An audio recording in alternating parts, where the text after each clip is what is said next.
৪৫,০০০ দর্শকের সামনে খেলেছে বাংলার ফুটবলাররা। প্রশ্ন ছিল, ঘরের মাঠে পারেনি বাংলা, পরের মাঠে পারবে তো? র্যাঙ্কিংয়ে এগিয়ে ওরা, তাতে কি?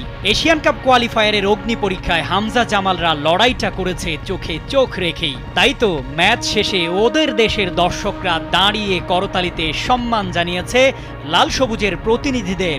এটাই তো ফুটবলের জয়। ফুটবল ৯০ মিনিটের খেলা, কোটি সমর্থকের সাপোর্ট, দলের দায়িত্ব কাঁধে, স্বপ্নের ভার বহন, এত পরিসংখ্যান, বিশাল গ্যালারি। আর এবারের লড়াইটাও ওদের মাঠে। স্নায়ুচাপ নিয়ন্ত্রণে রাখা যা তা ব্যাপার নয়। প্রথমার্ধে পেনাল্টিতে পিছিয়ে গিয়েও দ্বিতীয়ার্ধে নিয়ন্ত্রিত খেলা উপহার দেয়া।